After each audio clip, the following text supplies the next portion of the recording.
Hi, my name is Lars Andersen. 2 months ago was made a video about me, and since it has become the most seen archery video ever. On my not so perfect English, I will try to answer some of all the questions people have asked. Can I actually grab an arrow? I can grab an arrow, but not from a heavy war bow. I can do it at distance or from not so heavy bow. Here I grab an arrow without looking. It is obviously just luck. The most difficult grab I can actually do is grip the arrow in the air and return it before I land. And I do it a couple of times just to show it's not luck. If I should tell what I actually believe on archery, the whole history, the pros and cons and what I think, it will take several days. I later write a book about it, but when we make the video, we decided to make it very short. And that means that we tell some simple story. For instance, Hollywood invented the backcribber. Obviously they don't. They invented the myth that everyone was carrying a backcribber. So the backcribber exists in the past, but it was not as common as people think. Telling about historical archery is a problem. There's so much we don't know. On some subject or from some culture, we basically know nothing. We have some few description and then we have pictures. And on some subject, we only have pictures. From the Arabic culture, we have 2 large books. One is Arab archery. There's a large description. How to aim, there's different way. How to speed shoot, there's 4 different way. How to knock, all the aspects of archery is in the book. We don't have similar book from other culture. And then there's Saracen archery. There's collection of archery stuff from where we know that the Saracen should be able to shoot 3 arrows in 1.5 seconds. We know the distance, how the arrow should fly. So today it's easy to calculate the speed. And this test has been well known for years, but I think that I'm the first one in modern time who will learn to actually do it. How many arrows did I need to split one? Splitting an arrow is also described in the book Arab Archery, but it's supposed to be done from horseback in heavy motion, which I cannot do. One that touches, one that hits, and finally one that hits. There's something I can't do. I have a lot of time trying to shoot an arrow through a ring like Brian Ferguson do. But I can't do it. I hit the ring probably 100 times, but never get the arrows through the ring. I'm really inspired by a lot of archers. I really like what Murad doing. He holds the arrows in the hand like me, but in a different way. And I really like what Kosmai doing. And if I should have a personal archery hero, then it will be Lars Kasai, although he uses a different system. The video about me has in short time become the most seen archery video ever, and it's been broadcast all over the world, and there's been some discussion.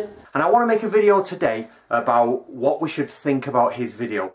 And since it's a short and sometimes populistic video, there's obviously been some skepticism too. I understand the skepticism. For instance, someone said that I don't use a 120-pound bow like the English longbow, and it's actually true.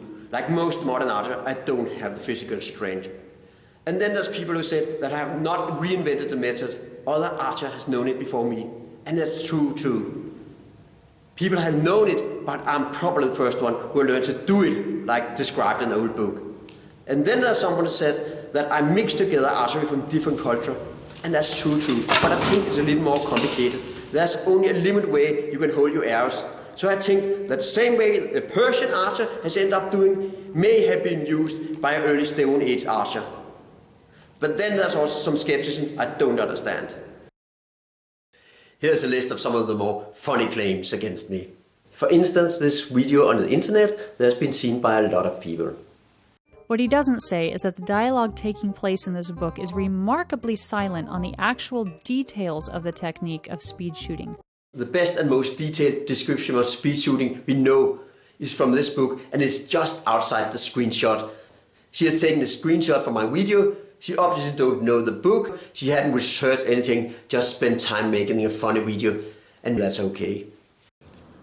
There's a guy on the internet claiming it's not possible to hold an arrow on the right side of the bow, as I do, because of something called Archer's paradox. Here I'll demonstrate arrow on the right side and arrow on the left side. And it has nothing to do with Archer's paradox. Archer's paradox means that the arrow is pushed together by the force and then vibrate in the beginning.